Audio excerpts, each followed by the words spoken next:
every kid will have, a different thing that they got from you or your wife, and it's just you just have to hopefully even out the edges and give them that head start that you didn't have.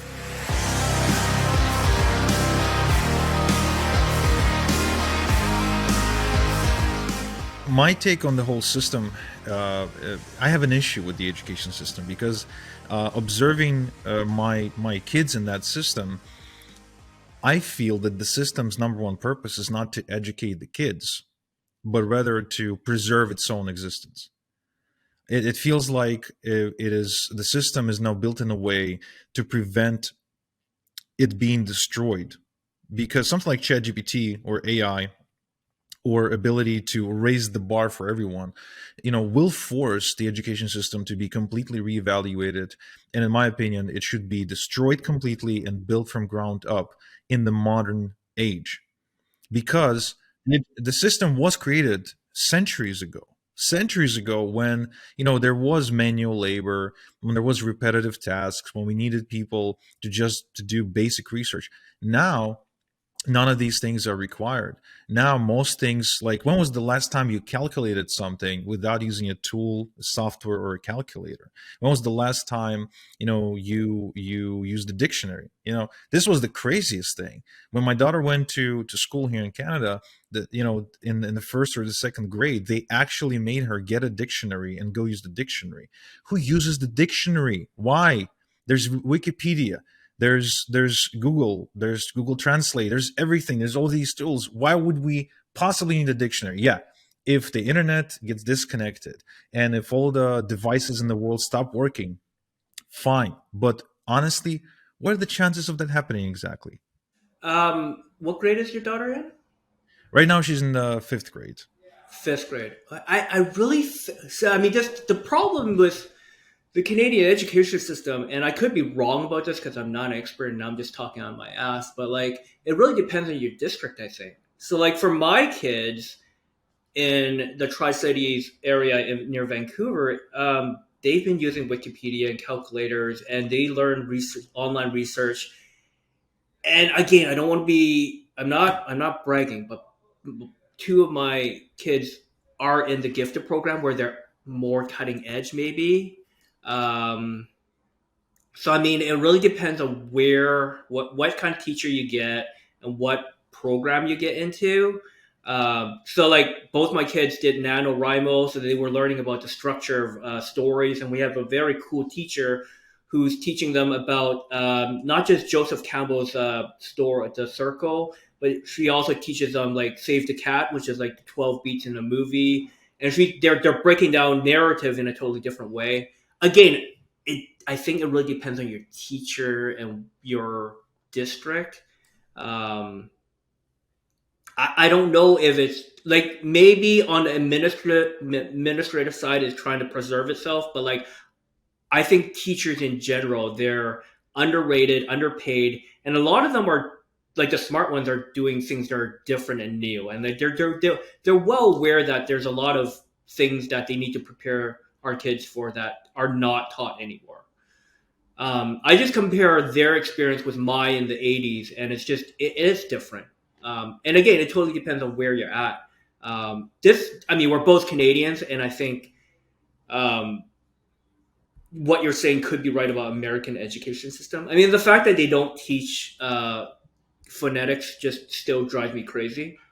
Like for some reason, they decided no, we're going to teach sight reading instead of phonetics, and it just blows my mind that that is still happening in the American education system. Yo, it's Igor. I want you to have my Amazon best-selling book for free for taking the time to listen to my podcast and to watch my YouTube videos. Now, I'm not only going to give you this book for free, but I'm going to throw in about $3.2 thousand in free bonuses. Now, if you want to get this book, please click the link in the description, or you can also go to igorsbook.com. And now, back to the podcast. Yeah, well, like I said, it's the system is trying to preserve itself, because any change is usually met with a ridiculous amount of bureaucracy, unions, and a bunch of other stuff. I agree with you when you say that teachers are really important, and that a teacher can make a difference in children's lives. But I haven't seen too many teachers trying things outside the system. My daughter goes, she's going to private school, and I thought by sending her to a private school, I'll have the Yeah. benefit of her being more advanced and getting access to better tools and having. No, no, no, no. A private school is even more conservative. They're trying to preserve their ways even more. What you're paying for a private school is supposedly a higher level of teachers and students, right? But like the, the 80-20 rule applies everywhere. And like Yeah, you can pay for it, you can not pay for it, and it's still gonna happen. yeah, no, you're absolutely right, and it's for me, it's terrible. Like it's one of the things that I find myself dreading about on a weekly basis. I to a point where I don't even bother showing up for teacher parent conferences. I don't bother looking at her report card. I try to kind of instill my own little program outside of Yeah, for school. sure. And it's been a hit and miss. Really depends. Like I started her doing learning coding a couple of years back.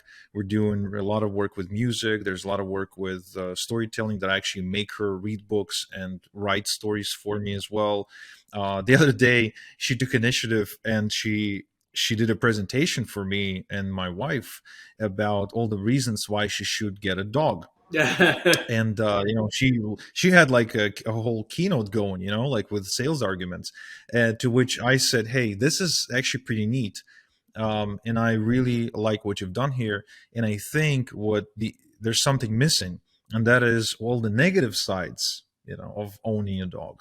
So I want you to go and do some research, explore that, use ChatGPT if you have to. And she went on. She has got a friend who has a dog, and her friend's like, yeah, owning a dog is really expensive, and you have to do this, you have to get a sitter if you're flying out, or yeah, so all of a sudden, that balances the whole conversation. yeah. I'm really liking that. But of all things, there's another aspect of the education system that I really really hate, and that is that the kids are being taught to shut up and to not argue with the teacher. That the teacher is always right, and if they misbehave or make noise, they get punished. And I've seen it both in my 4 year old's kindergarten as well as in my daughter's school. So I've been trying to instill in them the desire and the understanding that it's okay to break the rules. Yeah, for That sure. the school rules are there to just control you because there's only so many teachers and there's like hundreds of you guys, so they need to control you. That's what the rules are for. And I've really noticed this with my 4 year old because he's a boy, and I expected that as a boy he's supposed to be rowdy and loud and crash the cars and shoot the guns and fight with other kids and get in trouble. But he's been very quiet. He's been very and I found out why, because anytime that he opens his mouth or he does something, he basically gets scolded, right? Yeah, And I've been actually working consistently with the teachers in this kindergarten and instilling in them the understanding that I don't believe that they are the be all end all, right? I want them to encourage dialogue. I want them to encourage, that sort of behavior, and even made sure that my son is present when I'm discussing this with them and making him, have his say in the conversation. It's a process. We're going to keep working on it, but if just left to his own devices, I think in a few years' time he'll be very obedient. You know what I mean? And for someone who's been rebelling against authority since about 18, I don't know. I find it to be frustrating. so again, I feel like we have different experiences. My kids are more than happy to debate and discuss with their teachers. It depend again. It depends on the program, but you're absolutely right in that you should supplement. Right? I mean, as an Asian parent, of course they're doing music. Of course they're doing extracurriculars. So I mean, my son, he's 16 now, but he's been coding since he was 8, and we put into various coding programs. So now he can do it on his own. Um, and you the education system can only do so much. And like, and again, this is maybe controversial, but like whenever I look at kids who are doing well and the kids who aren't, at the end of the day, it's because they have a mom or dad who like puts in the effort, right?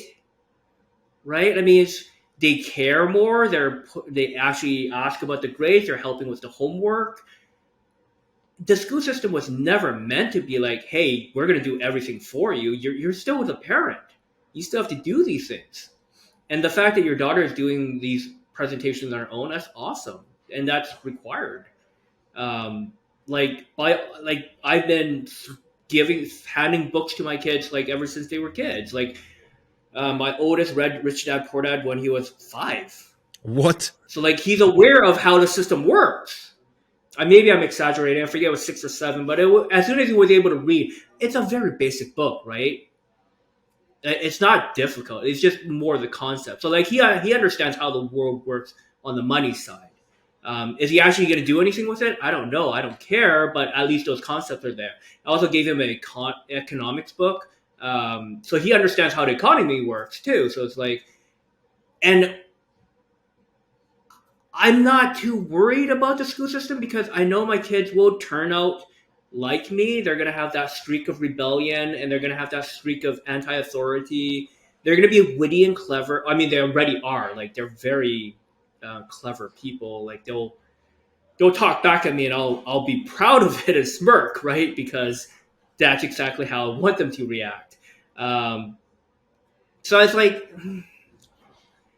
am I worried about the school system? Not really. Not on my experience has been it's been fine, but it could be because my kids are just they play the game a different way. I don't know. I don't know. I don't want to trash the school system because it's such a common thing for the internet uh, crowd, get rich crowd, just do that, right? It's like the school system. It is bad. I get it. It's not teaching them the things they need to know, but it's like at the same time, why aren't you parents stepping in and doing what you're supposed to be doing? So like when I read Rich Dad Poor Dad when I was 20, I was pissed off the school system and teach me anything about money and didn't teach me anything about relationships and didn't teach me anything about health. But it's like, well, is that the school's job? Is that really the school's job? No, you're right. You're right. And I understand what you're saying. I'm definitely one of those bitter, you know, make money people who's upset with the school system and with my parents too. But the funny thing, my parents, especially my dad, he could have taught me things because he was all right. He started out in the Soviet army, then he got out, started his own business, and made some terrible investments. But then he kind of gave up. Like he had a few failures and some health issues, and Hmm. he never continued. So, but he did teach me a few things. I think that helped me along the way. Many things he taught me, by the way, he led by example of not of what not to do.